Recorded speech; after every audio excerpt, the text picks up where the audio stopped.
Welcome back to another episode of Rock Boys Football. My favorite part about the month of June is not necessarily breaking down the official visit weekends or talking about the commitments that we do get. I think my favorite part is that this is the time period on the recruiting trail where, for lack of better terms, you get a better feel of what these programs want their classes to look like come National Signing Day in December.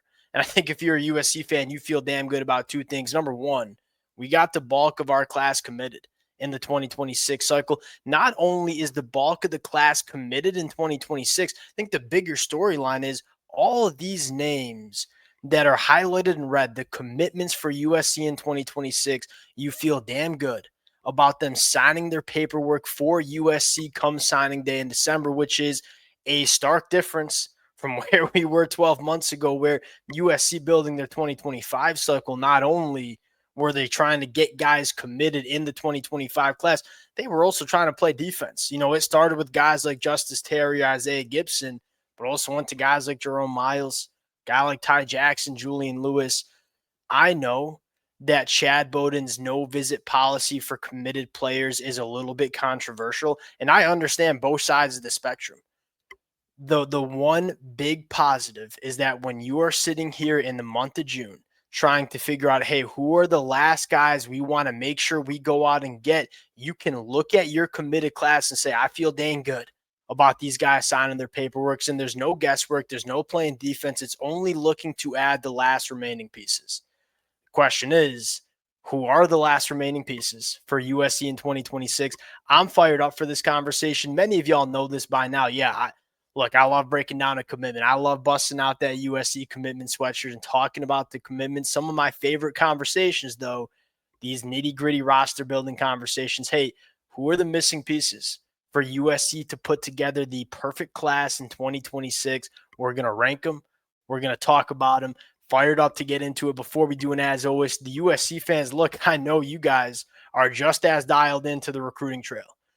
Would love to hear your top three remaining targets for USC in the 2026 cycle. Look, if you were Chad, let's put on our Chade Bowden general manager caps on real quick and say, hey, you're Chade Bowden and Lincoln Riley.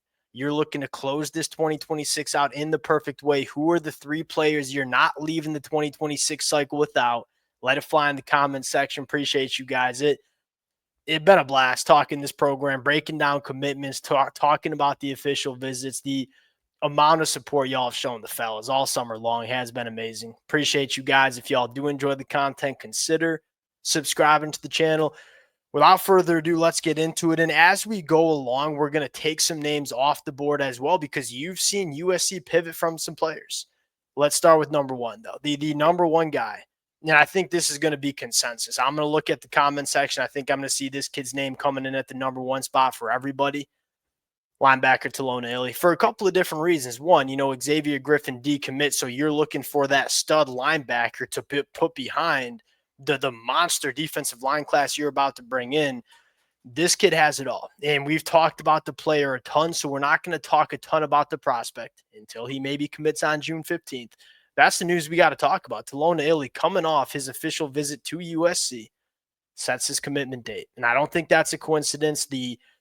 All the buzz is around USC going into the June 15th commitment date Sunday afternoon. And I'll say this, if you're a USC fan, you feel dang good about a couple of different things. Number one, you feel good about this. Chade Bowden has identified a couple of players in this 2026 cycle that were must-get guys. We're going to do everything we can to get those guys. And the players that were must-get dudes, Kenny Pepe, Mark Bowman, Tom, they're all committed to USC. That last guy that we have felt for the last couple of months has been labeled that must-get guy as Talanoa. So number one, I feel good about it because Chade Bowden, it's a must-get guy for Lincoln Riley, Chade Bowden, this USC staff. Number two, it's between USC and UCLA. And I know this kid, he loves the city of Los Angeles, which I think is pretty cool.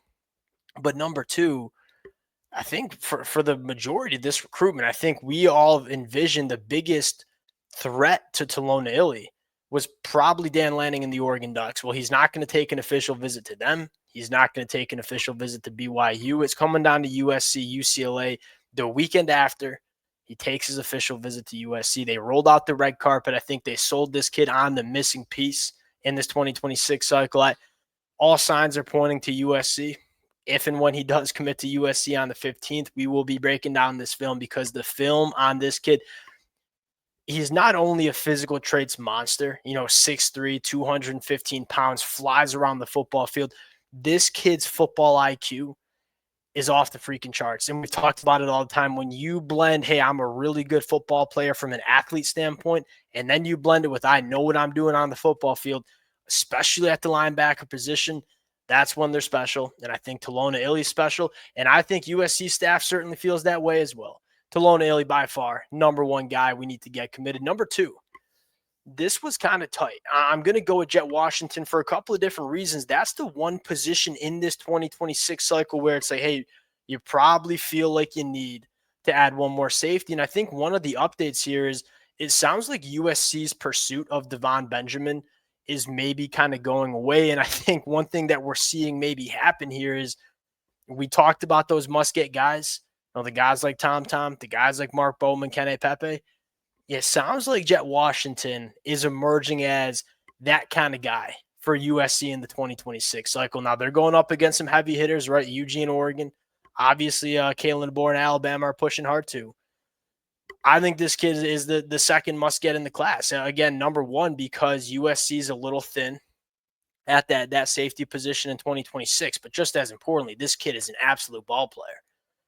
Athletic profile is off the charts. I think the best way to sell him to USC fans, like, God don't make many Jett Washingtons. He's 6'5", he's 200 plus. He can do it all at the safety spot, which we talk about specifically in the Big Ten Conference. You need these kind of guys. And when you're playing Iowa, you want a box safety that can support the run game. Jett Washington's your guy. When you're playing a team like Oregon out west, you need a little bit more speed and space.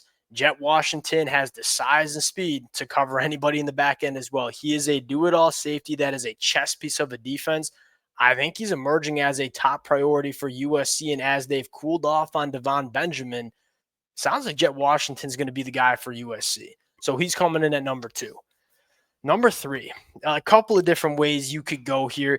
The way I look at it, I want one more difference maker as a pass catcher. And I'm a fan of what USC has done in the pass catcher position, obviously starting with Mark Bowman.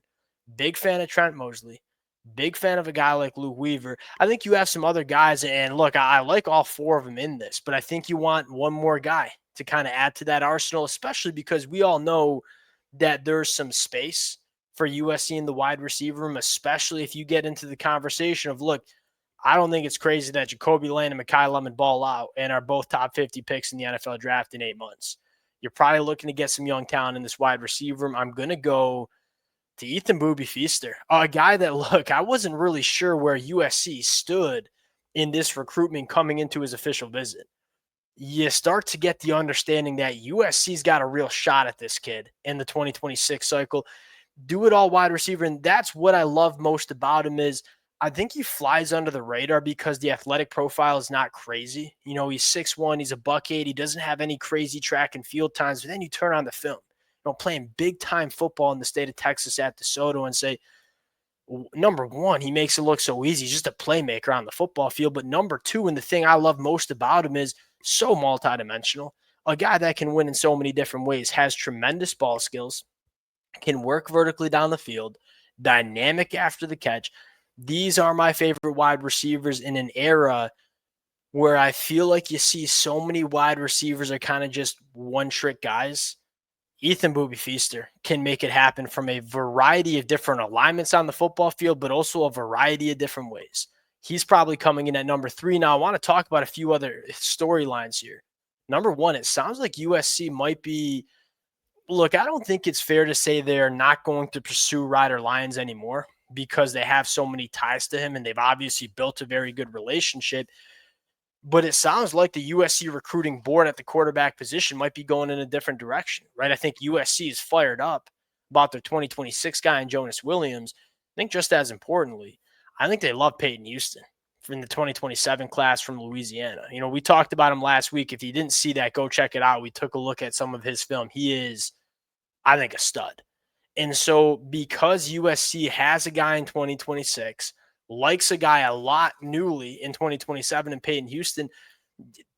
It's not like Ryder Lyons is getting squeezed out. And I think USC would obviously take the commitment of Ryder Lyons because I think he's an exceptional football player. But I'm not sure if USC is going to wait it out and go through the whole process that Ryder Lyons is going through. If Peyton Houston wants to be a USC Trojan, I think, and we've seen Lincoln Riley do it. He finds his guy that he wants and he pushes his chips in to go get him. I think Peyton Houston's emerging as that guy in 2027. So you probably drop Ryder Lyons as a massive priority in the 2026 cycle, which allows USC to maybe get aggressive for just what I would say is a little bit of gravy. You look at this defensive line class and say it's about as good as it gets. It's headlined by a guy like Tom. It's deep with big bodies. You have some intriguing edge rushes. I think USC's fired up about not only the talent level, but the depth of their defensive line class. There are two names that I think USC will continue to pursue. Luke Waffle and Trenton Henderson.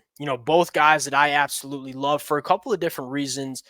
I think Luke Waffle is probably a better fit in terms of what USC wants on the defensive side of the football. We've seen Sean Nua, Coach Henny, Danton Lynn value the heavy-handed edge defenders, the guys who are really dominant against the run.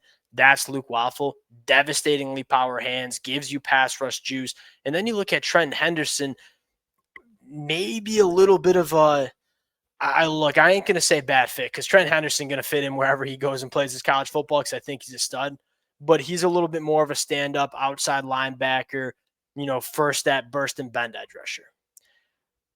USC likes those guys. I think there's certainly a place for him, but I think Luke Waffle might be a better fit. I heard that Trent Henderson was a guy that was almost ready to commit to USC in the spring.